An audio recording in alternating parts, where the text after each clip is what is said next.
Tiktik! Bangon! Asan yung mga biyag? Nasaan yung mga biyag? Pinasok tayo ni Leon. Anak nang! Ah!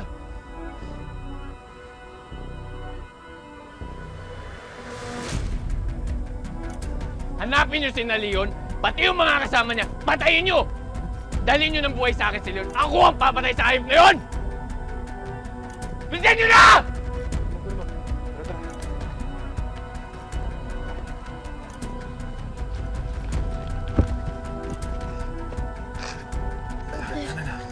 Ay, unti na lang. Anak, unti na lang. Dahan-dahan. Sige, unti na lang makakasakit. Hinihintay tayo ng isa. Dali. Hintay. Yan! Anak, tara na. Ay, dahan-dahan. Iwanan niyo na lang ako, tay. Iwanan niyo na Wala lang. na kayo matatakbuhan! Kailangan niyo ng magama! Ay, ako bago kumayasok. Yan! Tara na! Pusit! Leon! Aling pusit! Sige, pusit! Aling pusit! Aling pusit! Aling pusit! Tara mo. Bago! Tara, aling pusit! Tumakas na kayo. Tumakas na kayo. Aling pusit. Bago! Mahalin mong tatay mo. Alagaan mo siya. Sige na, talikuran niyo ng karahasan mo. Mabuhay kayo ng tahimik. Sige na. Aling pusit! Aling pusit! Pusit! Pusit! Aling pusit! Aling pusit! Tay! Tay! Si Aling pusit! Bili, tara! Bili! Aling Bili, pusit! tara na! Bili! Wala na si Kapusit! Tara na! Tara na! Pusit! Yan! Sakay na dali!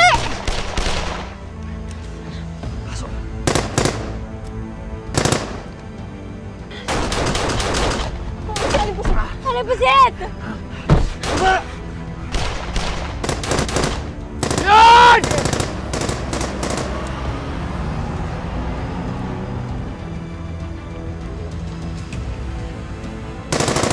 Habulin niyo sila! Huwag niyo papanangan si Leon! Yung sasakyan, kunin niyo! Butas lahat ang gulong!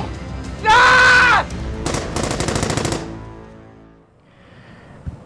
Tol, I'm really sorry. Muntik na napahamak si Christy pati yung baby ninyo. But I wanna thank you. Dahil hindi nyo tinuloy yung reklamo laban kay Shaira. Kung ako lang masusunod, idedemanda ko talaga siya. Nakinig lang ako sa pakiusap ni Christy. Alam ko you care for Shaira, Tol. Pero hindi siya ang babaeng dapat kaawaan ngayon.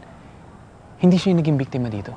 Yeah, I know, Tol. Mali yung ginawa ni Shaira. Mali talaga. Ba't kaya niya naman ginawa yun? Dahil iniwan mo siya eh. What do you expect? Nasaktan yung tao.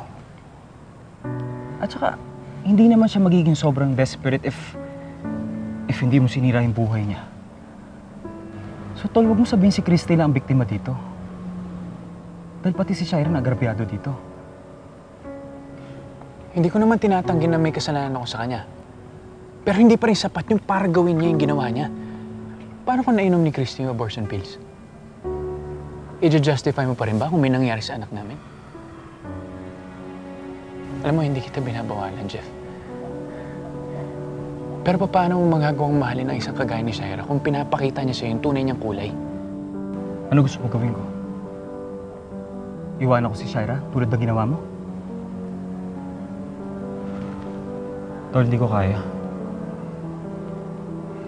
Hindi ko kayang talikuran si Shaira ngayong wala siyang kakampi, wala siyang kakapitang iba. Ngayong baksak na baksak siya. Eh ano? Magtitiis ka? Kahit na hindi ka naman gusto? Kahit na paulit-ulit kang tinatanggi? Dadating din yung araw. Mapapagod din siya sa kakahabol sa'yo. Dadating yung araw, kaya niya akong i-appreciate. Kaya niya akong mahalin.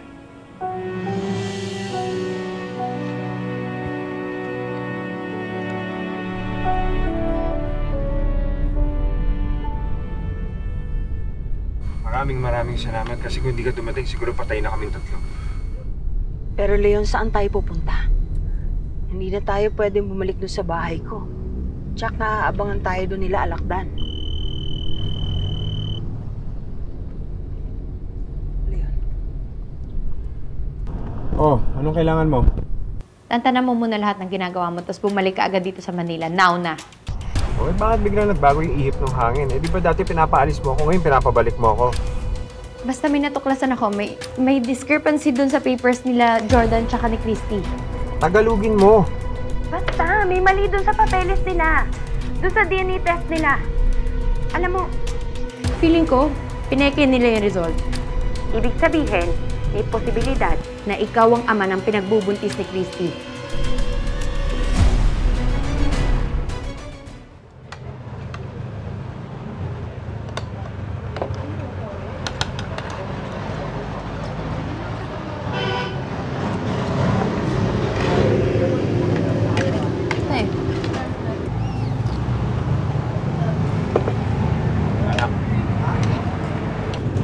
Anak, huwag kang magagalit ha.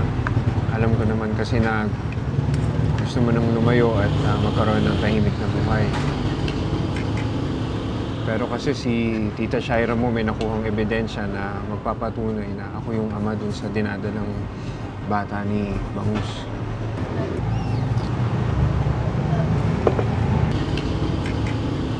Kailangan ko lang kasi bumalik ng Maynila para alamin ang lahat.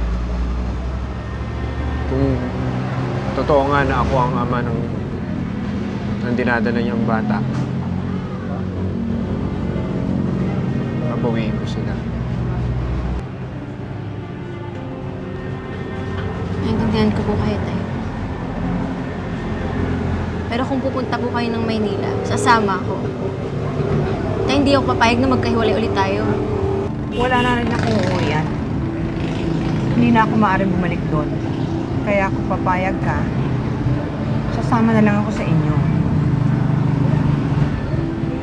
Leon, kung nasan kayo, doon din ako.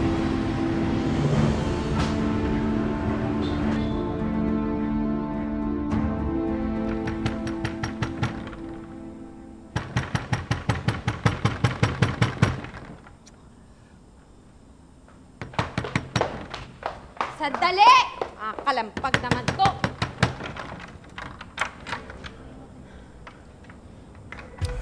Ano ibig sabihin nito? Ikaw lang mag-isa pinapabalik ko. Sino to mga to? Ano ba? Ikaw lang mag-isa pinapabalik ko, di ba? Ba't nagsama ka ba ng kung sino-sino? Hindi sila kung sino-sino lang. Pamangkin mo to si Billy, si Kausa, si Kuago. Pamilya ko yung mga yan. Oh my God, ano bang klaseng pangalan yan? I don't care whoever they are. Hindi homeless shelter ang bahay ko o bahay ampunan. Ikaw lang ang kailangan ko, kaya paalisin mo na sila kasi wala naman silang silbi sa akin. Huwag mo silang pinapastos. Gusto mo banatan kita? Ha? May balita ako para sa'yo. May nakausap akong dating karasag na nandito na sa Maynila. May kakilala to siya magaling sa computer. Patutulungan daw tayo makuha nun yung sa paternity result dun sa clinic.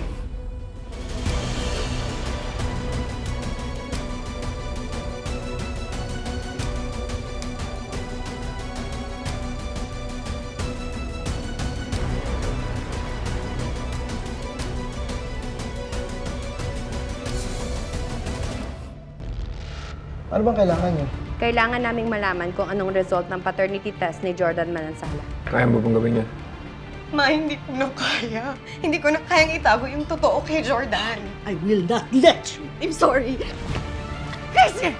Kausa, sa pagkakataon pong ito, kukumbinsihin ko na po siya. Tay, palayain niyo na si Nanay Christy. Anak, hindi po pwede. Magkakaroon ka na ng kapatid. Buntis ang Nanay Christy mo at ako ang ama. Jordan, pwede ba tayong mag-usap? May kailangan akong sabihin sa'yo, please. Wait, babe. Ano yan?